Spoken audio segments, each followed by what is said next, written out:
and it was Lightstepper who found the first, hiding in the water. It emerged tail first, unmasking the hunter. Lightstepper quickly gained his ground.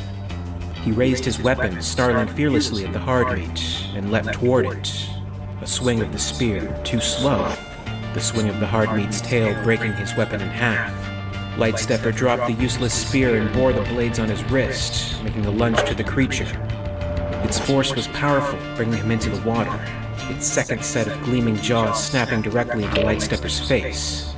It tore off one of his lower mandibles. The pain was excruciating, but Lightstepper was not here to die. He took one more forceful motion of his blade, slicing right across the neck of the hard meat. It screamed a dying cry and its blood gushed from the wound. The burning thwei spilled onto Lightstepper, boiling over his right hand, dissolving into nothing. All as Two Stripes watched from above. He peered over his fellow hunter, next to the dead hard meat. He assessed that soon too, Lightstepper would be dead. He wasn't ready. He took the head of the creature as well as the hand, carefully placing markings with the claws and burning thwei, the impression of a plausible duel. Successful hunt will raise Two Stripes standing in the tribe more than 20 rescue trophies. He returned to that meeting with pride, holding up his trophy. He would expect to become blooded this day. What he didn't expect was to see Lightstepper, still alive and retrieved by the others. He had heard the story of his fight. Top-Notch knew the truth of Two Stripes' trophy, his dishonor, his failure. Failure on this hunt, death. But he was given a chance to prove his worth. No armor, no weapons, just him and the Kame leader. Lightstepper had learned so much since that day about the importance of honor, setting he learned of the unpredictability of the hunt, and had always heard the stories of the soft meat. He had never seen one up close, but he knew of how dangerous, how cunning, and he knew how the right human could make an honorable trophy. Lightstepper sensed his was not far off. The moon stepped the desert in the ATV, still confused and shocked about the next encounter, waiting to make the next move. "What's that, sir?" asked Lesser.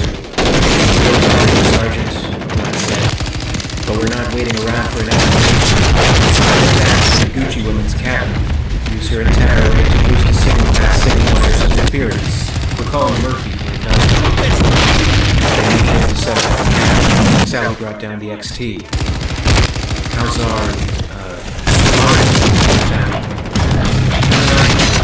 his body temperature's much higher than his. Breathing's ragged, he stinks. For all I know, that might be normal for him. If we're in trouble with mad, I vote we forget about him. Just get ourselves off this dust ball." "Come on, Sally, you know we can't do that. The brass at R&D would have our butts. This is an important discovery. So we can't keep him alive, at least until we can get him to the Captain, good. Tell Murphy we want her here yesterday." "Done, sir. She says ETA 20 minutes. Just cooking on all burners." "All right, back up. This is LZ. Keep your eyes open." "Sir, you think Murphy will get here before this guy's buddies do?" "They follow us. Besides, we put 10 clicks between us and that ship." "The kid's got a point, sir. We stuck our noses in trying to guess what the XTs will or won't do as a sucker's bench. And you saw how fast they were. Telling how quickly they can cover open ground. And don't forget, coming. Maybe. I still think you're worried about nothing. Come on, let's get this guy on board." They lifted the half-dead creature and began to move it toward the ATV. Suddenly, a groan of pain howled out. He began writhing. He lost his grip. "Hey, what's wrong with this thing?" The XT growled louder, now convulsing wildly. And back. The last year, a pleasant surprise was about to reveal itself. "What is it, sir? What's happening?" The XT's chest ripped open. Fell silent as if fell dead. Parasite, bearing pointed fangs and mandibles, scattering into his Get it! Lesser screamed, reaching for his weapon. The parasite hit. Don't let it get away. He fired as the small, impossibly quick monster scurried, leaving a trail of blood and slime from where it emerged. Come on, France, move it! Get around on the other side of the ATV. We gotta kill that thing before it... The white lights of the XD's weaponry glared from the distance. In a quick flash, it tore through Lesser from the middle of his chest, across his jaw. Last reached out and called to the sergeant. He was dead before he hit the ground. Where'd that shot come from? Asked the man, looking around the line. No telling, said Sally. Lesser was right. He never saw them coming. I told you, Reed said. He lifted his bullseye and fired. What is it? What are we shooting at? They're taking Charlie. The XDs from the ship. The ones who killed the Bled. They're out there somewhere. They killed Sarge. Lay down crisscrossing line of fire, commanded Glass. Pour it on. They shot wildly into the desert horizon. Let me catch a glimpse of a shimmering outline and pump green holes into them, as they had done previously. This is crazy. We've got to get out of here. From Sam. You're telling me. Glass agreed. Get them into the ATV. What's that? It's Murphy. The ship is coming. They ran to the ATV. Glass hopped into the driver's seat, grabbing at the radio. He called the others. Get in the vehicle. The ship's coming. He picked up the headset and urgently warned the incoming pilot. This is Glass. Do you read me? LZ is not secure. Repeat. LZ is not secure. You copy. Murphy, do you... Oh my god. He saw now the XTs were no longer camouflaged. Their leader, the one with one hand, held up a device. Some kind of shoulder-fired RPG. It was big. Oh no. He realized what was about to happen. The weapon fired. No! Glass screamed outside the ATV as he saw the projectile hurtling toward the ship. It met its target. The sky lit with fire, and the ship completely incinerated. There was nothing wrong now. Glass, we've got to get out of here. From Sally. You're telling me? Get back there and lay down some cover and fire. Glass sped up the ATV and Reed took gunning at him. He fired at the XTs who had left them stranded and cloaked again, leaving him only to chase outlines. The whole mission had gone to hell. Now our life path was gone. Twice I had let the XTs take us by surprise. Controlled the battle. No more.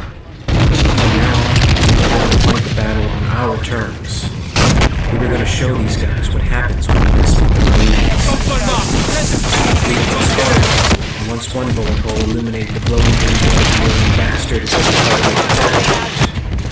he continued his fire. Finally, one of the XT murderers was down.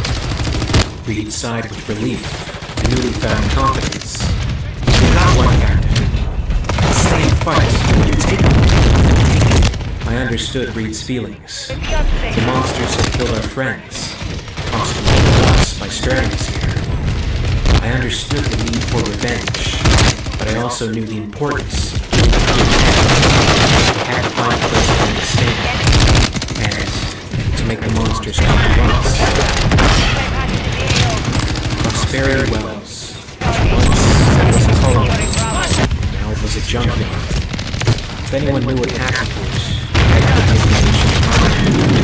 but whatever had caused its destruction, we felt better for having it at our backs. It meant the monsters could come at us from one direction. I want a wall, shoulder high, here. But the motion yards out. By the end of the long Ryushi day, we were ready for them. Glass stood, watching out into the distance, waiting, anticipating the next move. Sally approached. Maybe we should let a couple of troops catch some Z's, they're looking pretty ragged. Okay, Sally. McGessie and France first, then you and Reed. What about you? I can't sleep. Not after what happened. All I can think about is making them pay. I want to detonate and detonate the charges when the motion detector goes off. I don't want any more surprises. A loud hissing caused Glass, Sally, and the others to turn and look upon the giant creature moving in on them. The hideous beast shot out its bladed tail, ripping through Sally's throat, and its jugular allowing a fountain of blood to erupt as he fell, taking precious few wet gasps before darkness fell upon him. Simultaneously, the creature had grabbed Reed by the head, clasping it entirely with one clawed hand, then closing it, crushing Reed's skull. The creature was a nightmare hybrid of a bug and XTs from the crash site. Maybe that was why the XTs were after us. We allowed this monster to be born. We let it out into the world. Maybe it was something they had encountered before. Something capable of taking down their entire species, killing them as easily and indiscriminately as it's been killing us humans. Maybe it was against their religion. An abomination. I knew we couldn't allow it to live. McGessie shot wildly at the creature as it came back. France ducked out of the line of fire, covering his ears as McGessie continued to let out rounds, screaming. It killed Reed! Get it! If any of the bullets did hit the giant, they didn't seem to have much effect. It ran outside the barricade and only heightened McGessie's fury. Come back here, you... The tracker suddenly went into a frenzy. A steadily increasing series of beeps indicated the XTs were close by, and coming in fast. McGessie, get down! Glass yelled. The warrior was united, and McGessie was shot with the hunter's weapon. They were here. They couldn't see them, even less so in the darker light, but they had come to finish the hunt. Glass reached for the detonator. He looked out, still no sign of any shimmering outlines. I can't see the monsters, but I know they're there. He set off the charges. The black of night lit up in fiery vengeance. The shadows of bodies being knocked back, some blown apart, could be seen. The plan had worked. It sent the fucker straight to hell. Only Glass and France.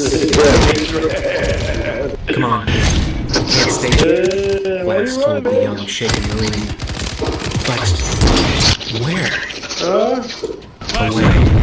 Fucking hole running hole. Smoke encompassed the dark desert plains. The bodies of the hunters were strewn about, save for one. Lightstepper, coughing up blood, which seeped through his mask, pushed against the ground and got himself to his feet. He stood, steadying himself, and clasped at his biomask. He pulled it off and surveyed the damage. All were dead. No one left to lead in this hunt. Gotcha. The humans were as dangerous and crafty as he had been warned. Still regaining composure, Lightstepper slowly walked to the marine barricade. No living prey. He looked over the dead body of one of the humans. He inspected the wounds. This was not from any of his tribe's weaponry. This did not seem to be the doings of just any Conde Elite either. Based on the wounds, this was something bigger. It was true then. The fallen Yauch had been compromised, infected with impurity. The abomination could not be allowed to live. Lightstepper vowed if this were to be his final hunt, then he would kill it, at all costs. It was then that he heard gunshots. The humans and the abomination were close.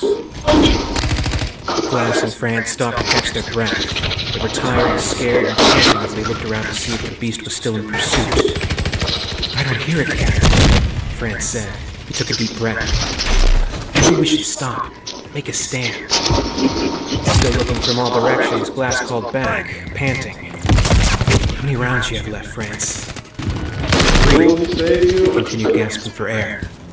Glass checked his own. He was out. McGessie had let out a lot more than 3 rounds onto the giant monster, and that didn't seem to help much. Making a stand here wouldn't be an option. Keep running, he called, picking up the pace as much as he could. France followed, still gasping in the dry, fuchsia-night air. We gotta find our way back to the ATV. Put some clicks between us and... Before he could finish the thought, Glass's boot caught a jagged rock. It that sent him tumbling to the ground. Sir! Are you alright, sir? Glass brought himself up. Fine. I just tripped. The rumble of steps in the sand echoed nearby, scuffing slowly and getting closer. What was that? It came from over there. Franz aimed toward the direction of the noise, began firing. Shots went out to have a clear view of what was advancing upon them. Glass shouted, "Don't shoot!" Franz disobeyed.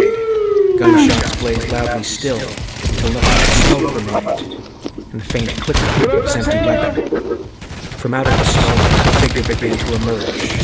Franz's finger was still on the trigger. It still clicked uselessly, as if he hadn't even noticed. The poor young man must have lost it now. It advanced, staring Franz face to face. It opened its jaws and began tearing into him. He let out multiple calls for help. Glass knew he was far beyond. He continued to run. He stopped at the sight of another figure before him. It breathed heavily, raising its metallic claws, which glimmered in the moonlight. It let out a fierce roar, a battle, but looked beyond Glass, toward the other figure, now behind him. He was between two monstrous giants, in the middle of a war between honor and atrocity. It didn't seem like this was his fight any longer. Glass stepped out of the way as Lightstepper jumped at a speed and distance impossible for a human, baring his teeth and disfigured mandibles, directing his blades at his targets. Both beasts growled hideously, and all Glass could do was watch, as it gave him the sight. The two monsters struggled. Glass's instinct told him to go back to Franz with his weapon. The abomination was now on top of Lightstepper. He needed to use it. This didn't sit right with Glass. He wanted the bastard creature dead almost as much as the hunter did. But he could buy some time. With all of his strength, Glass swung down on the monster, using the rifle as a club. The carrier flinched, barely seemed affected at all. It did buy some time. He had its attention. Carrier avoided the deadly swipe of his tail as it turned around him and hissed. This was enough of a distraction for Lightstepper, who had a clear shot at him, and tore at its neck with his wrist blade. He had learned all too well to quickly move his arm away after this motion. He stepped back slightly as he rose to his feet. Glass took another swipe with his weapon, right across his head. This time, it screeched in pain. The monster took another jab at it, this time in the chest. More screeching. It turned, anticipating another blow from the club, and this time Lightstepper thrust the blades into its back with all the force it had left. One final blood-curdling screech of pain, and then no more. It fell to the ground. It was dead. Both human and hunter let out their sighs of exhaustion.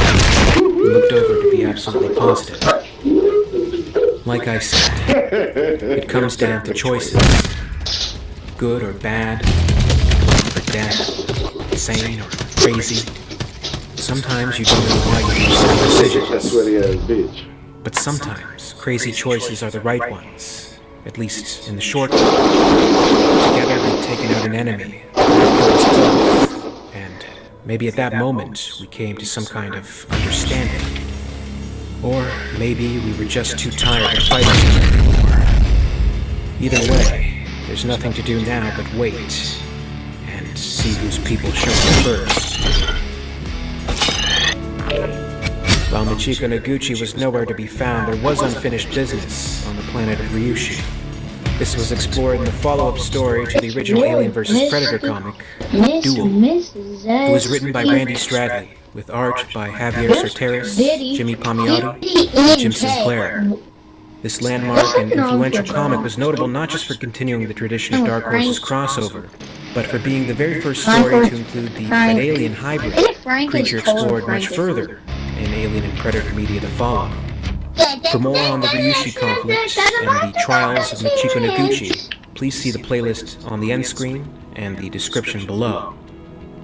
As always, I'd like to thank you very much for watching today. I really appreciate it. And if you enjoyed this video, please make sure to give it a like. And you can also subscribe for all the latest videos from the channel. A very, very special thanks goes out to Weyland-Yutani executives, Emmerich, Mark Fox, and in the Ellen Ripley tier of excellence, Lady Anne. My thanks also goes out to the Hive Queens, Ronnie Jensen, Alisane, and Jackson Roche, all part of the Patreon Hive. If you'd like to join the Hive and support the channel, check out my Patreon page for exclusive posts and contests.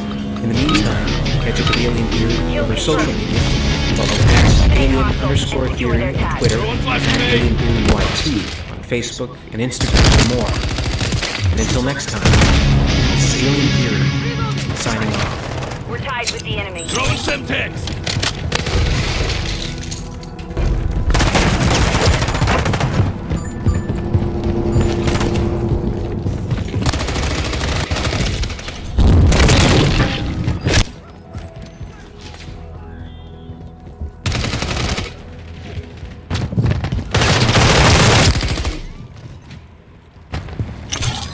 Flash out!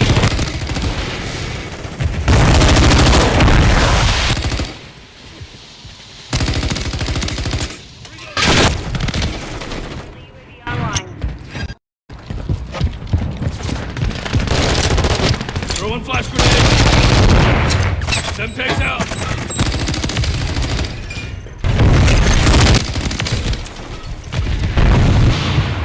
We've taken the lead.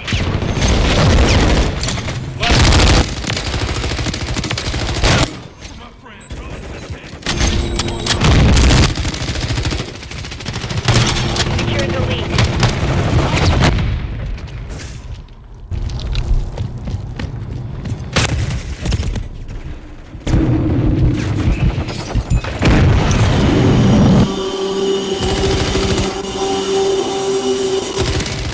Taking fire!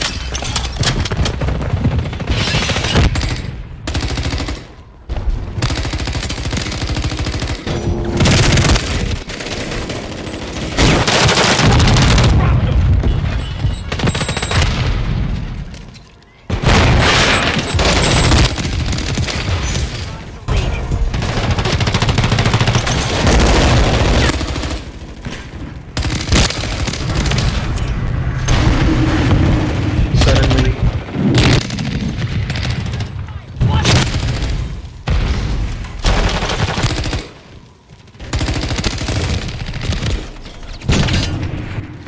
On your six, baby!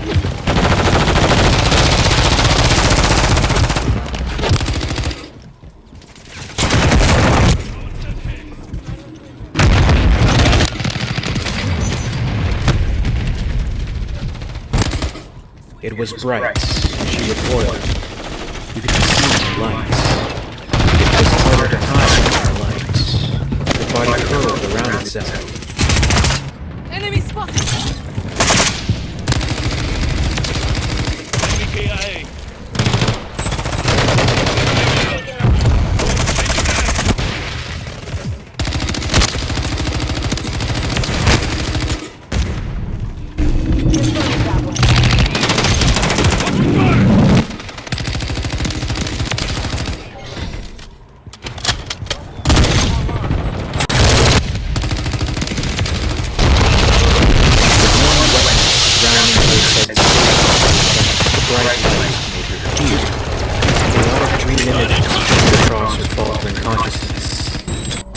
The cold comfort of cryosleep, the driving need to protect her young, the strength and companionship of her own kind, the power of her own rage, the warmth and safety of the steaming crash.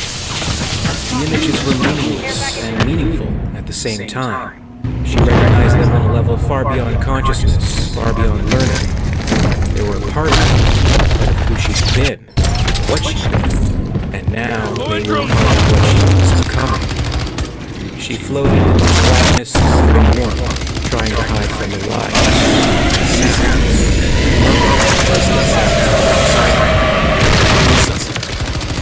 They came and went, the sounds, meaning nothing, meaning everything. She heard the inside sounds again, one so much stronger than the others, the one she always listened to, the one she tried so hard to remember.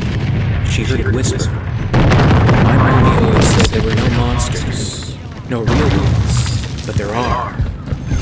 If only she knew what that meant. Perhaps someday.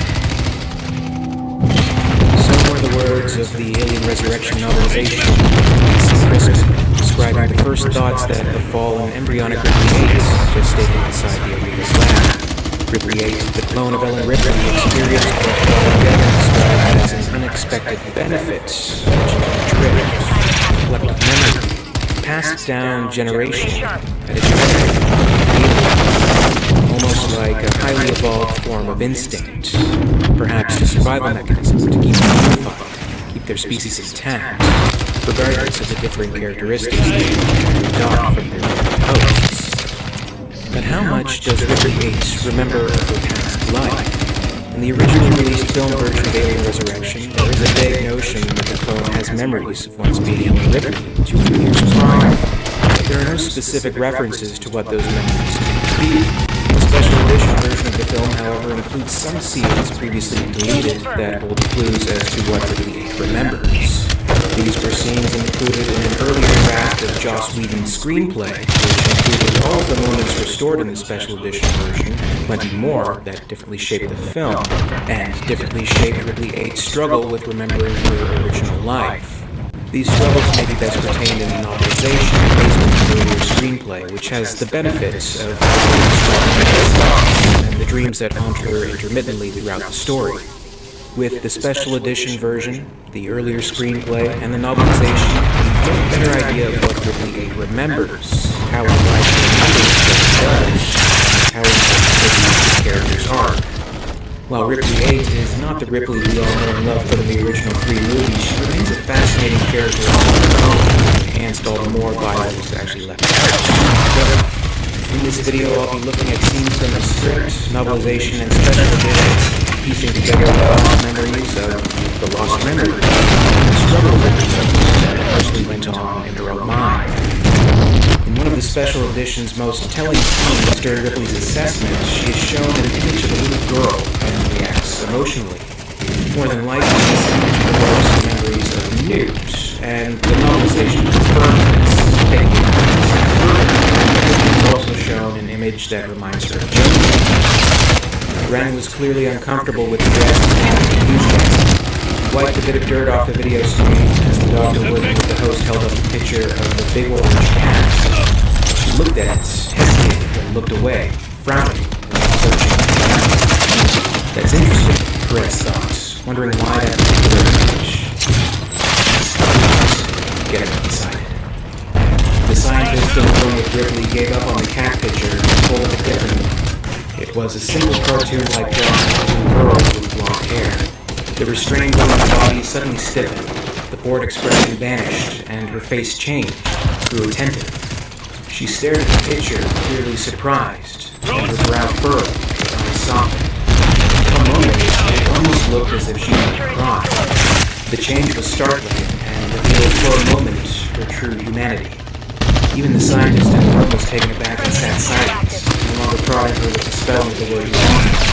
For a moment, none of them said anything. None of them could. The cartoonish picture of the child wavered before her eyes as her body jerked upright into her strengths. Her child. Her young. No, not hers. Yes, mine. My young. The picture meant everything and nothing all at the same time. Her mind swam with tumbled, chaotic scenes and memories she could not sort out.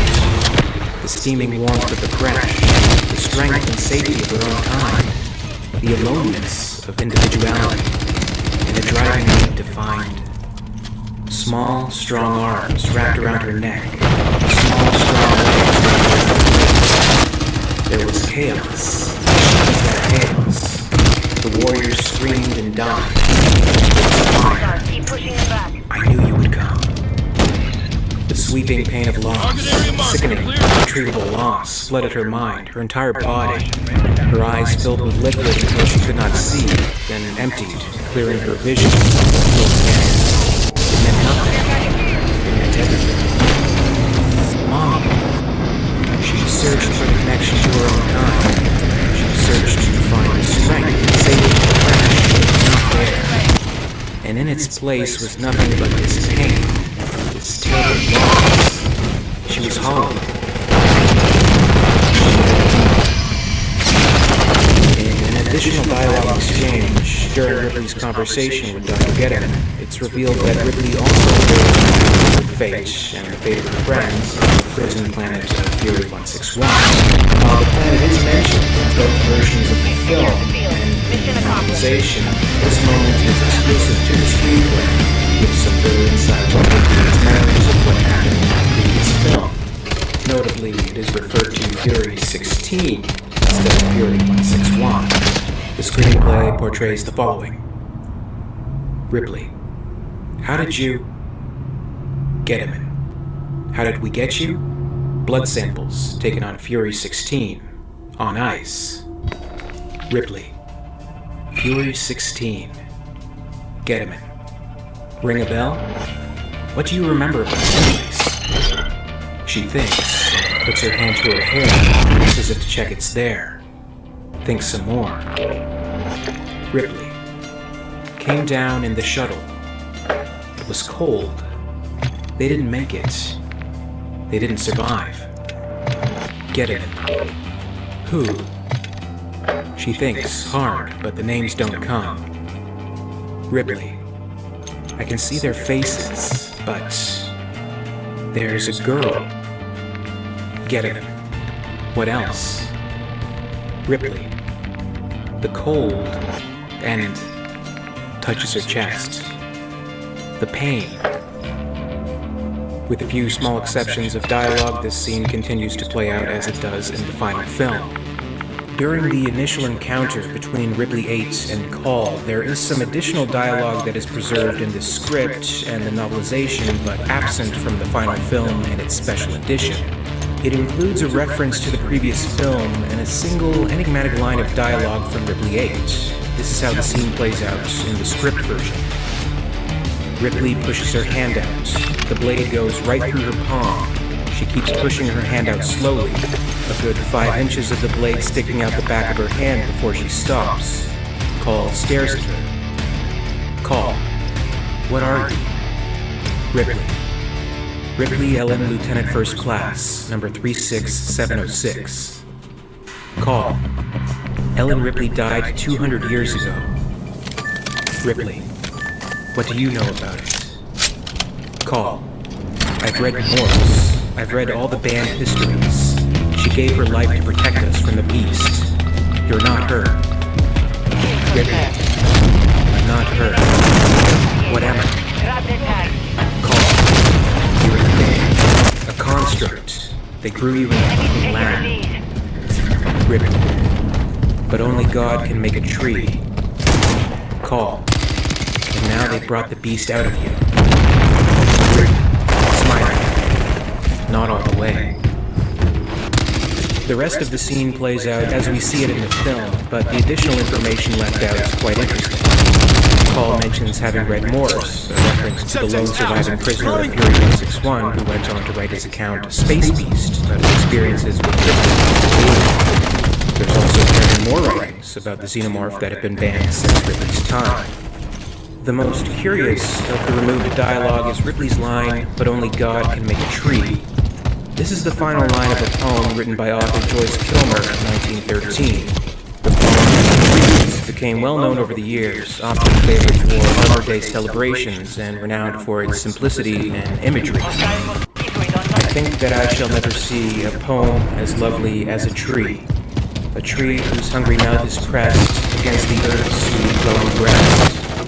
A tree that looks at God all day and lifts her leafy arms to pray. A tree that makes unaware a nest of robins in her hair. Upon whose bosom snow has lain, who intimately lives with rain. Poems are made by fools like me. Only God can make a tree.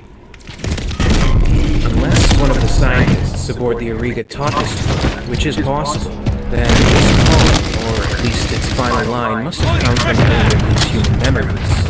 While the clone echoes it in an ironic, foreboding way to Call, maybe this was something Ripley knew from her youth, or from school. Maybe it was something that held some kind of significance to her, enough to commit to memory.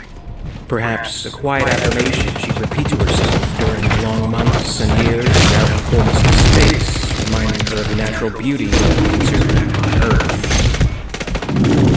introduction of Annalie Call becomes a key factor in the further memories that Ripley 8 is able to bring to life.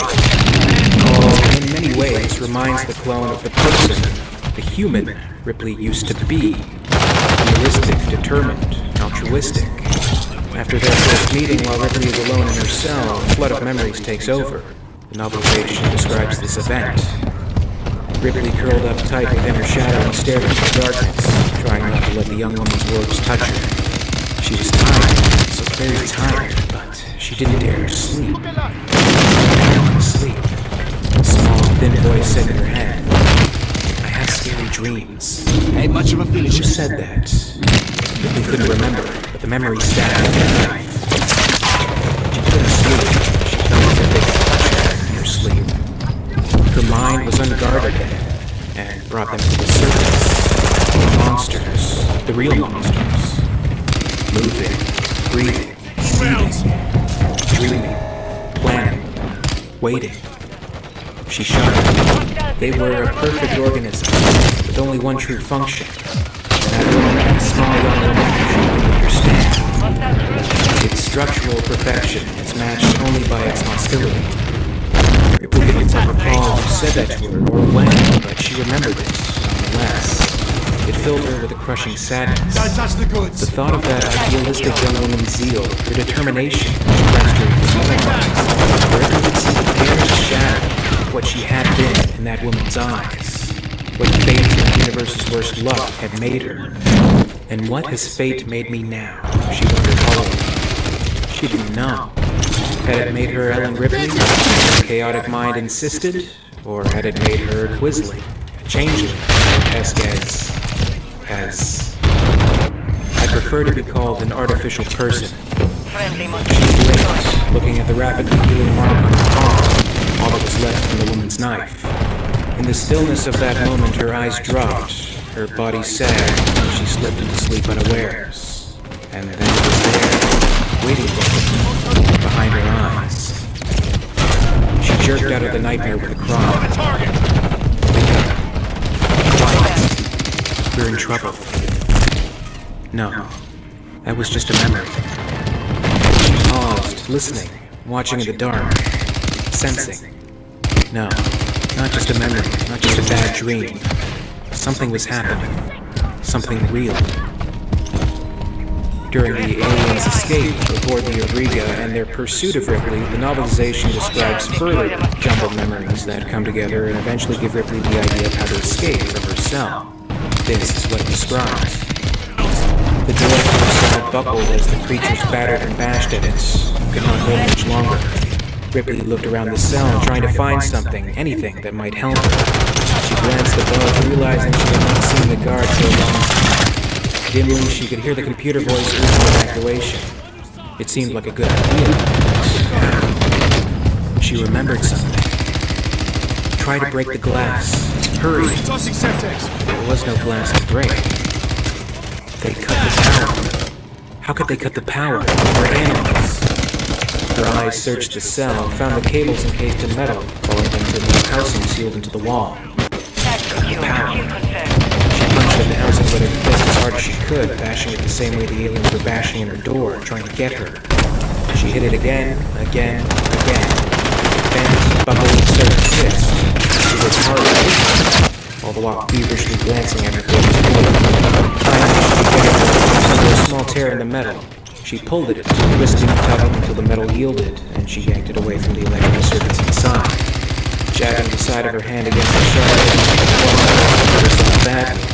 Pulling her injured hand, she forced more blood out, dripping it onto the main circuit and cables she could feel. Almost instantly, it started to melt. There was a sudden burst of sparks, making her jump back. The cell was plunged into darkness as the lights went out, but she could still see. Then there was a whoosh, and an emergency exit opened in the wall of her cell. A final glance back at the damaged door, and the cell. Also described in the novelization only, further memories led to Ripley later on once called as shot and supposedly killed by Dr. Red. The event. Ripley watched Call fall past her and went numb with shock, then felt surprised that she felt it. She watched as as Call's body hit the water and went under, watched as the other woman sank to the bottom, watched as Call drifted right by the shadow of the alien still beneath the surface of the pool. Something was tugging at the recesses of her mind. Something. A little blonde girl walking in waist-deep water. Ripley. Racing to safety, racing against time and monsters. Hold on, I'm coming. But when she got there to the water, there was nothing. Nothing but a plastic doll on waves, just like Call. And she was sobbing, screaming. I've got to save her. They won't kill her. You've got to understand. They won't kill her. She remembered sobbing. She remembered feeling so strong they tore at her. Feelings like those she'd had in the lab when she saw her sisters. She watched Call's disappearing body, remembering the plastic doll's head disappearing below the waves. In a moment that exists in the screenplay, the novelization, and restored for the special edition, there is additional dialogue in the chapel scene after Call infiltrates the Auriga's computers. Ripley and Call discuss why they feel it's so important to destroy the aliens and to save humanity. Call says, I couldn't watch them do it. I couldn't watch them annihilate themselves. Do you understand this? Ripley replies. Did once. I tried to save people. Didn't work out. There was this. She had bad dreams. I tried to help her. She died.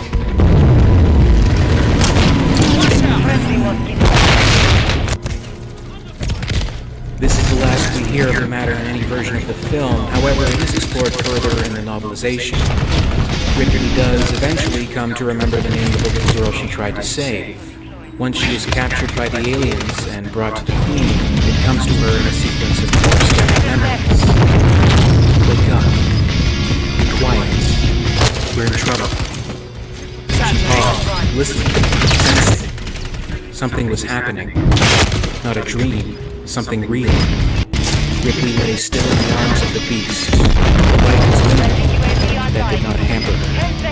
She breathed quietly, absorbing the breath of the creature. The warm weapons around her said safety.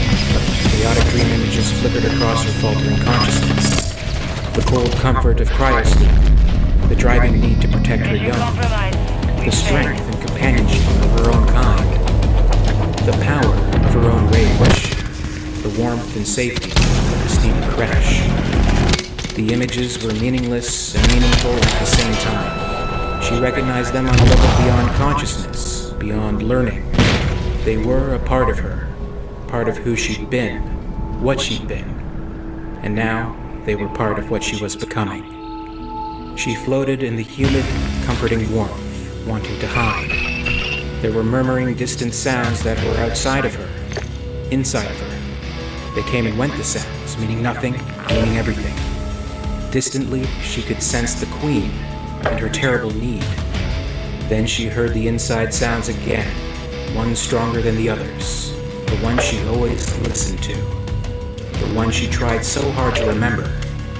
It whispered, "My mommy always said there were no monsters, no real ones, but there are."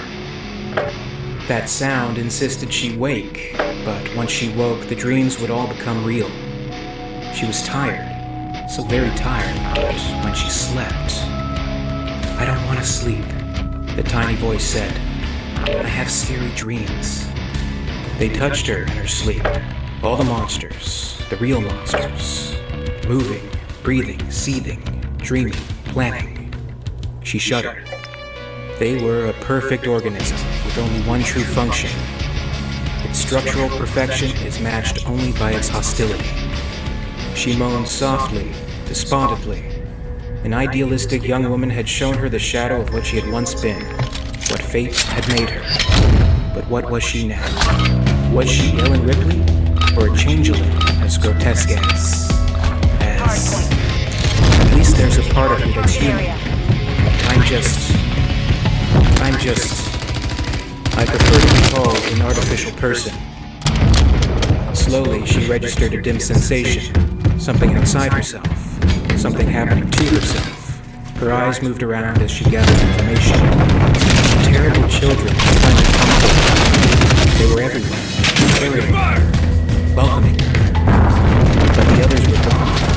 The humans. Secured the lead. Those she'd fought so long, so hard to save. She'd been separated from them. Taken from them. Part of her felt enormous relief. Part of her felt a tremendous rage. She facilitated between feelings as she lay in the arms of the beast. A cartoonish picture of a blonde child wavered in her mind, gradually replaced by a clearer image of a real child. Her child? UAV on station. Not The hers. enemy's taking the lead. Yes, mine. Her mind swam with chaotic memories, steaming around the crash, strength and safety of her own kind, the aloneness of individuality, driving her to find small, strong arms wrapped around her neck, small, strong legs wrapped around her waist. There was chaos. Warriors screamed and died. There was fire. I knew you would come. She blinked, confused, her mind a sudden shambles of fragments, memories, instincts she could not sort out. The sweeping pain of loss, sickening, irretrievable loss, flooded her mind, her entire body. It meant nothing. It meant everything. Newt. My name's Newt. No one calls me Rebecca. I'm coming, Newt. I'm coming.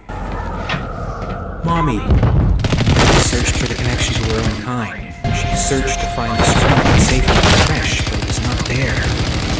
In its place was nothing but this pain, this terrible loss. She was hollow.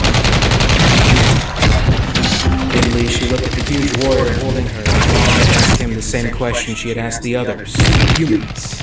The question no one would ever answer. Secure the target area. Why? Why? As the memories of Newt's voice ricocheted around her brain, she determined she would have the answer. She would take it from them. In spite of their size, their strength, in spite of their velocity and hostility, she would take it by force. The UAV online. When brought to the cocoon chambers of the arena, this note also remembers what she had seen inside the colony of LV-426, where aliens. Novelization describes the following. Their arms and hands and legs were all fastened down, glued with ropes of exudate to the wall of a huge cylindrical room. Vaguely, she remembered Cole's mechanical voice saying something about activity in a waste tank, and wished she'd paid more attention. The 8 people she could see were all trapped against the walls of the circular tank. Soldiers, researchers, all stuck like giant flies, half cocooned. She remembered a similar scene. All the colonists felt heavy smoke, cocooned to the wall, throwing chest bursters. Most of them had emerged, but everyone here is still intact. Frantically, Ripley tried to figure out a way to escape from the waste tank, but from where she knelt she could see no doors, no exits of any kind. They'd gotten her in here. In what might be the most interesting of the additions that appear in Ripley 8's mind throughout the novelization is during the birth. Sharing a mental link with the Queen and feeling her pain, Ripley 8 remembered the birth of her own daughter, Amanda, and laments her loss all over again. The Queen was thrashing more wildly, shrieking steadily. The other aliens were more and more agitated, humming, twittering, darting through the mud. One particular cry from the Queen was especially piercing, Ripley froze in place. The Queen's belly heaved, throbbed, with fear of the inside it. Ripley tensed as a memory surfaced. This happened to me.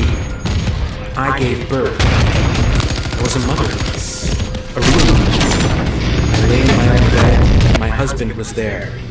And a nurse, a doctor, cried out as my belly heaved. She could feel it now.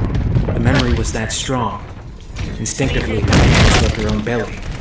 I was sweating hard, but I didn't want drugs, even when my husband begged me to take them. I was worried about all those years of cryo drugs, and wouldn't take anything as I delivered. In my own bed, my own home, she watched the Queen thrash and scream in the slime and mock in his trap. This seemed parody of her own experience. It made her sick. I had girl. Next hard point. Beautiful little girl. She looked like both her parents. We called her Amy. Ellen Ripley blinked at the flood of human memories crashing in on her. She remained trapped here in alien hell. You told Amy you'd be back for her 11th birthday. You promised. That was the first time you proved that. But your escape pod wasn't found for 57 years. Amy died never knowing you didn't come home for her birthday. Ripley closed her eyes for a moment. Her daughter's face cleared before her. Other memories surged up. Newt. Hicks. Even Jonesy. All of them gone. Lost to years. Friendly remote turret deployed. When the newborn is aboard the Betty, essentially holding Paul hostage, the organization affects more memories of the events of Aliens and her android companion's fate. More memories of Newt also come to light, and the strange realization that both the newborn and Newt were her surrogate Friendly children. cluster mine planted. As the newborn hissed and screeched and clutched the terrified call to its body, Ripley realized that the only way she could kill it would be to do as called wanted, UAV active. to snatch up Stefano's gun and shoot the monstrous beast in the robot's body. Ripley could no sooner do that than she could have done it to Newt. No, she what was the answer? It was true, Call was only a robot, but the whole purpose of the original robot program was to use the androids in places that were too dangerous for human beings. The only reason they existed was to save the lives of real people. Through the years came the whispered memory. I prefer the term artificial person. I can't lie to you about your chances. So I have no sympathy. Bishop and Ash, only robots. One nearly sacrificed his own life to save her and child. The other would have happily killed her for interfering with his plans. Ripley closed her eyes as the crowded, conflicted memories chattered so loudly in her mind she couldn't think. Ripley had a sudden shocking memory of Bishop being torn in half by an enraged queen, and knew that the newborn could just as easily damage Call. Ripley had not been able to save Bishop then, and since Call was the only one of a kind in this time period, she would be unable to salvage Call either. She had to do something. So that was her fate. With a sigh of despair, Ripley held her hands out in a gesture of surrender. Ripley forced herself to once again search for the telepathic contact she'd felt back in the crash. There's something I feel it. It wasn't human, repellent, but somehow familiar. It was everything Ripley could do not to show. She made herself meet the creature's gaze, with the eyes that were exactly her color. The contact was cold, but hungry, enraged, yet achingly lonely. The crash was destroyed, all the others gone. The newborn was truly alone now.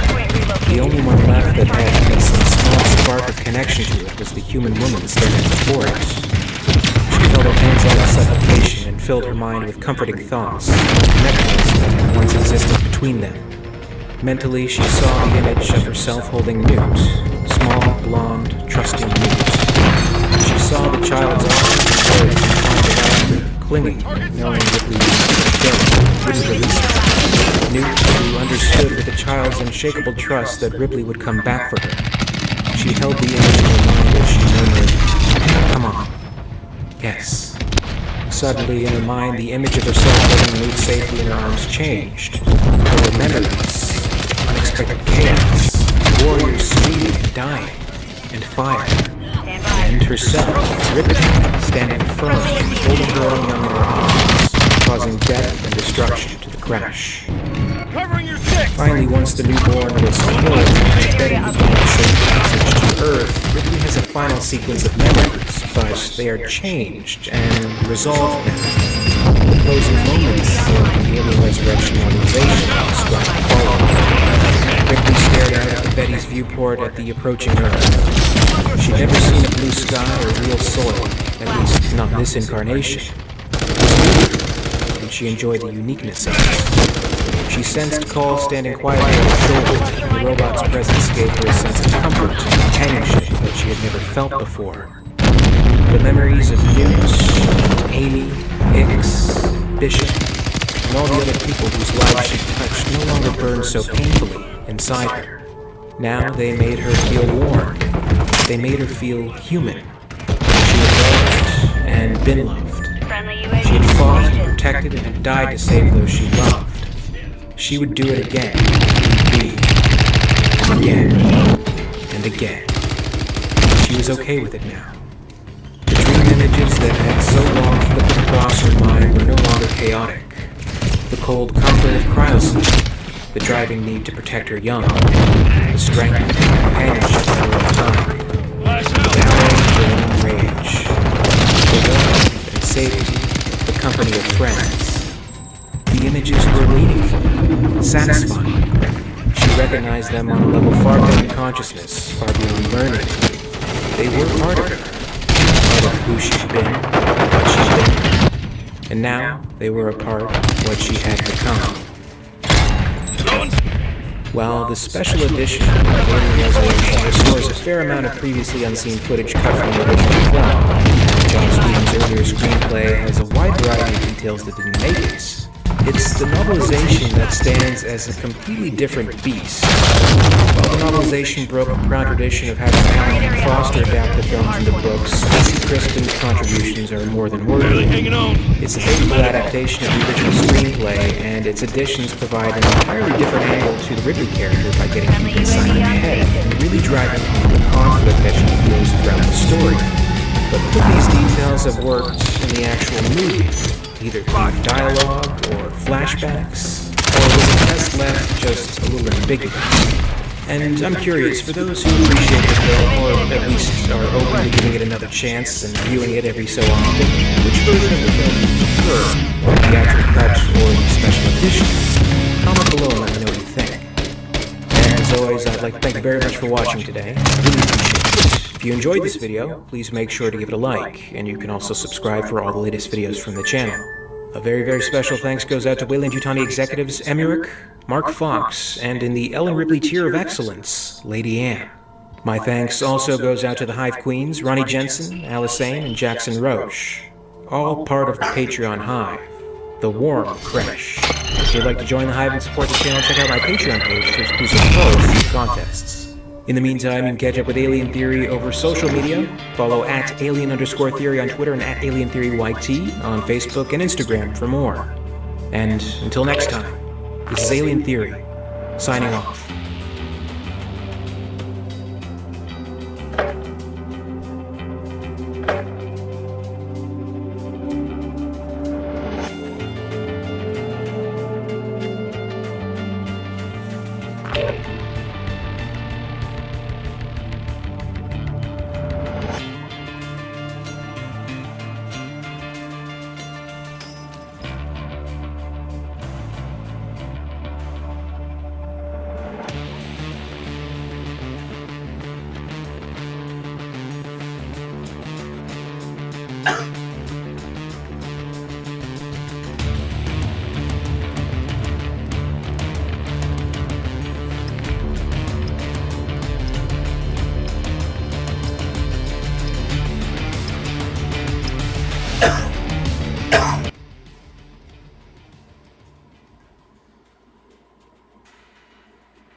Semtex.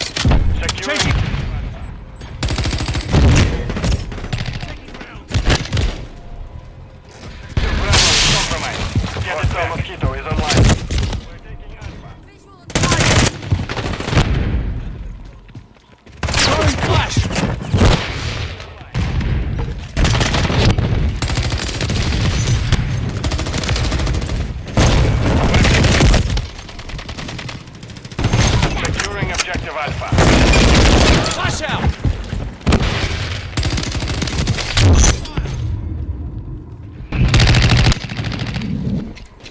Semtex out!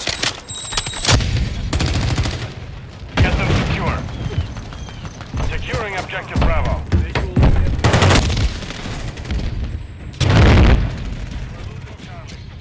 Tossing Semtex.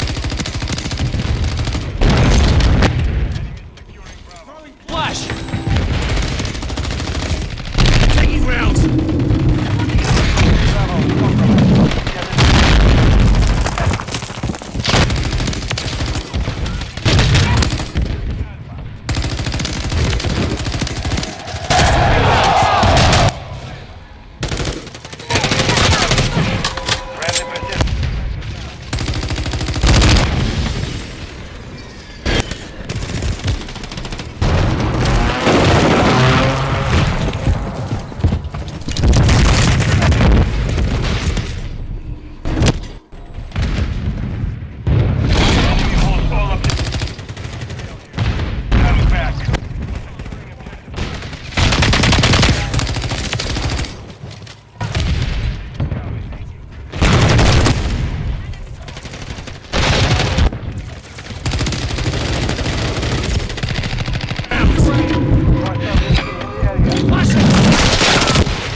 captured. We're taking Bravo.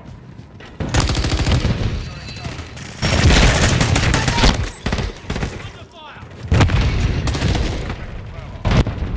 Taking Alpha.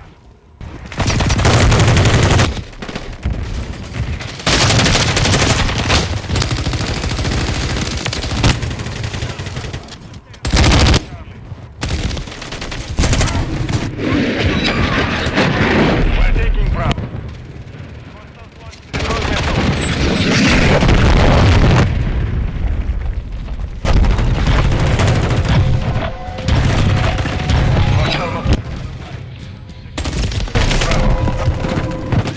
Got you covered. Enemies taking Bravo.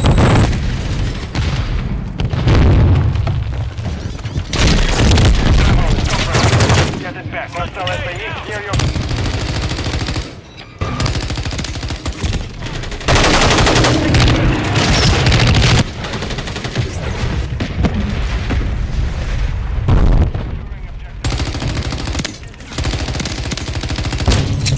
Semtex out.